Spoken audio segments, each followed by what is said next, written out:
Hi friends, welcome to Sriranga's kitchen. இன்றைக்கி நம்ம கிச்சனில் ஒரு டேஸ்டியான சேனக்கிழங்கு வறுவல் ரெசிபி தான் பார்க்க போகிறோம். இது சாதம், வெரைட்டி ரைஸ் எல்லாத்துக்குமே ரொம்ப டேஸ்ட்டாக இருக்கும். வாங்க பார்க்கலாம். இது பண்ணுறதுக்கு ஒரு பேனில் தேவையான அளவு தண்ணி எடுத்திருக்கேன். நான் 1/2 கிலோ சேனக்கிழங்க மேலே தோல் சீவிட்டு சின்ன சின்ன பீஸாக கட் பண்ணி சேர்த்து விட்டுக்கிறேன். இப்போ இதில் 1/4 டேபிள் ஸ்பூன் அளவு மஞ்சள் தூள் சேர்த்து விட்டுக்கலாம். தேவையான அளவு உப்பு. இப்போ இது எல்லாத்தையுமே நல்லா கலந்து விட்டுடலாம்.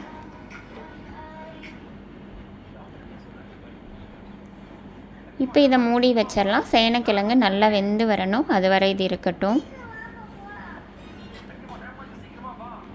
இப்போ நம்ம கிழங்கு வெந்துருச்சான்னு செக் பண்ணிக்கலாம். ஒன்று எடுத்து நசுக்கி பார்த்திங்கன்னா நல்லா வெந்து வந்திருக்கணும். இப்போ சேனக்கிழங்கு நல்லா வெந்திருக்கு. இப்போ இதை தண்ணி இல்லாமல் நல்லா வடிகட்டி எடுத்து வச்சுக்கலாம். இப்போ ஒரு மிக்ஸி ஜாரில் 1 டேபிள் ஸ்பூன் மிளகு, 1 டேபிள் ஸ்பூன் சீரகம், 1 டேபிள் ஸ்பூன் சோம்பு சேர்த்து விட்டுக்கலாம்.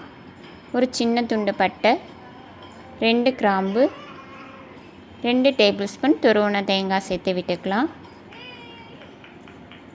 கூடவே ஒரு பெரிய சைஸ் தக்காளியை சின்ன சின்னதாக கட் பண்ணி சேர்த்து விட்டுட்டு இது கூட கொஞ்சமாக தண்ணி சேர்த்து இதை நல்லா நைஸாக அரைச்சி எடுத்துக்கலாம். இந்த மாதிரி நல்லா நைஸாக அரைச்சி எடுத்து வச்சுக்கலாம். இப்போ இது இருக்கட்டும். இப்போ ஒரு பேனில் 3 டேபிள் ஸ்பூன் எண்ணெய் விட்டுக்கலாம். எண்ணெய் நல்லா சூடானதும் 1/4 டேபிள் ஸ்பூன் அளவு சோம்பு சேர்த்து விட்டுக்கலாம். இப்போ ஒரு பெரிய வெங்காயத்தை பொடியாக நறுக்கி சேர்த்து விட்டுட்டு வெங்காயத்தை நல்லா வதக்கி விட்டுடலாம்.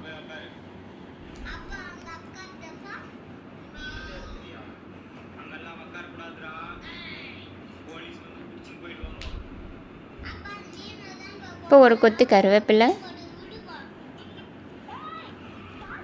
இப்போ நம்ம அரைச்சி வச்ச பேஸ்ட்டை இதில் சேர்த்து விட்டுட்டு இதில் 1 நிமிஷம் நல்லா வதக்கி விட்டுக்கலாம்.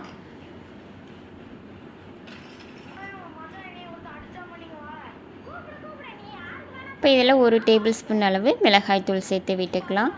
நான் இன்றைக்கி சாம்பார் தூள் தான் சேர்த்து விட்டுக்கிறேன். கூடவே கொஞ்சம் மட்டும் உப்பு சேர்த்து விட்டுக்கலாம். நம்ம ஏற்கனவே கிழங்கு வேக வைக்கும் போது உப்பு சேர்த்ததுனால இப்போ கொஞ்சம் மட்டும் சேர்த்துட்டு இதனோட பச்சை வாசனை போகிற அளவு நல்லா வதக்கி விட்டுடலாம்.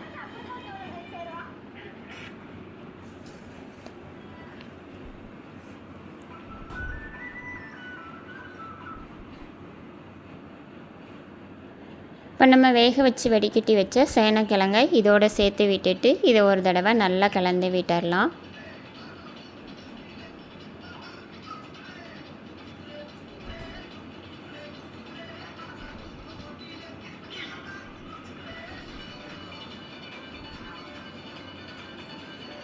இப்போ இதை ஒரு 2லேருந்து 3 நிமிஷம் வரை லோ ஃப்ளேமில் வச்சுக்கலாம். இது இருக்கட்டும்.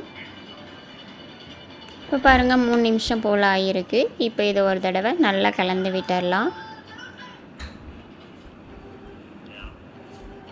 அவ்வளோதான், நம்மளோட சேனக்கிழங்கு வறுவல் சூப்பராக ரெடி ஆயிடுச்சு. நீங்களும் இதே மாதிரி உங்கள் வீட்டில் ட்ரை பண்ணி பாருங்கள். உங்களுக்கு இந்த வீடியோ பிடிச்சிருந்தா ப்ளீஸ் லைக் பண்ணுங்கள், ஷேர் பண்ணுங்கள், கமெண்ட் பண்ணுங்கள், மறக்காமல் சப்ஸ்கிரைப் பண்ணுங்கள்.